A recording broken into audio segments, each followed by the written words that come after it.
Everyone, আসসালামু আলাইকুম। চলে আসলাম নতুন আরেকটি ভিডিও নিয়ে। আচ্ছা, এর আগে হচ্ছে আমি যে একবার স্নেক প্ল্যান্ট পটিং করলাম, আপনারা সেটা কে কে দেখেছেন? এবার আমি চলে আসলাম আরেকটা চারা নিয়ে। দুটো চারা গজাইছিল আমার হচ্ছে স্নেক প্ল্যান্টের যেই বড় গাছটা ছিল সেটাতে। তো সেখান থেকে একটা আমি যশোরের বাসায় করেছি, আরেকটা হচ্ছে বাবার বাসার জন্য নিয়ে এসেছি। তো আজকে সেটাই পটিং করব।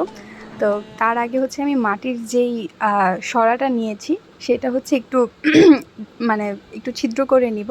তো আপনারা হচ্ছে যারা মাটির সরা ছিদ্র করতে চান তারা হচ্ছে ওভারনাইট হচ্ছে ওই মাটির সরাটাকে পানিতে ভিজিয়ে রাখবেন। তারপর হচ্ছে একটা স্ক্রুড্রাইভার নিয়ে আস্তে আস্তে হচ্ছে ওটার মধ্যে আর কি আমি যেভাবে আর কি করছিলাম সেরকমভাবে করলেই সেটা হচ্ছে সুন্দরভাবে ছিদ্র হয়ে যাবে। তো এই যে এটা সেই সুদূর যশোর থেকে টেনে টেনে আমি নিয়ে এসেছি বাসায়, হচ্ছে এটার কোনো চারা ছিল না এই জন্য। তো এরপর হচ্ছে আমি এর জন্য মাটিটাকে একটু প্রিপেয়ার করে নিব। তো এর জন্য হচ্ছে আমি বাগানের যেই মাটিটা ছিল সেটাই নিয়েছি। যদিও স্নেক প্ল্যান্টের মাটিটা একটু হচ্ছে স্পেশালভাবে করতে হয়, একটুখানি হচ্ছে গার্ডেন সয়েল, তারপর হচ্ছে বালি, একটুখানি কম্পোস্ট আর হচ্ছে কোকোপিট সব কিছুই দিতে হয়।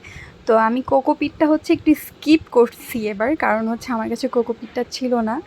আর গার্ডেন সয়েলে হচ্ছে আমাদের কম্পোস্ট আব্বু এমনিতেই মিশিয়ে রাখতো, এই জন্য হচ্ছে আমি এক্সট্রা করে আর এখানে মিশাচ্ছি না। তো আমি হচ্ছে বাগানের যেটুকু মাটি ছিল সেটা হচ্ছে আমি একটু করে করে নিচ্ছি যাতে দলা দলা না থাকে।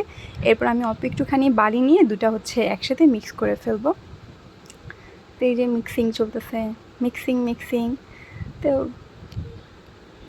নতুন বাগানি হিসেবে আমার হচ্ছে গাছের পরিমাণ খুবই কম, আর আমার আসলে সেরকমভাবে নার্সারিতে যাওয়াও হচ্ছে না, এই জন্য মানে গাছপালা সেরকম কেনাও হচ্ছে না। তো টুকটুক করে অল্প অল্প করে সাজাচ্ছি যাতে মানে আস্তে আস্তে একদিন বড় হয়। তো এরপর সেই মাটি সরাটাকে আমি একটু সুন্দর করে ধুয়ে নিয়েছি, মানে পানিতে ভিজিয়ে রাখার ফলে এটাতে হচ্ছে ফাঙ্গাস ধরে গেছিলো। তো এরপরে হচ্ছে আমি একটু সুন্দর করে পরিষ্কার করে নিলাম। এই তো গাছটা হচ্ছে মানে আমি সেই কবে আসছি এখন পর্যন্ত সেভাবেই আছে, আলহামদুলিল্লাহ ভালো আছে, এটাই আমার সৌভাগ্য। এরপর হচ্ছে মাটিটাকে একটু শুকায় নিছিলাম আমি, কারণ হচ্ছে একটু ভিজা ভিজা ছিল। তো এরপর হচ্ছে আমি মাটিটাকে প্রিপেয়ার করে এই জল অল্প করে দিয়ে দিচ্ছি সুন্দর করে। তো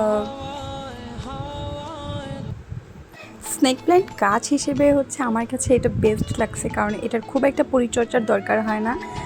কয়েকদিন পরপর একটুখানি পানি স্প্রে করে দিলেই হয়ে যায়, আর 1 মাস পর্যন্ত এটাতে পানি না দিলেও আপনি একদম রিল্যাক্স থাকতে পারবেন, কারণ এই গাছ ইনশাল্লাহ মরবে না। তো এই তো আমি হচ্ছে সুন্দর করে মাটির সরাটাতে আর কি করে দিলাম। তো আমার হচ্ছে একটা প্ল্যান ছিল যে মাটির সরাটাকে একটু পেইন্ট করব, তো আমার কাছে কোনো রং ছিল না বলে আর করতে পারলাম না।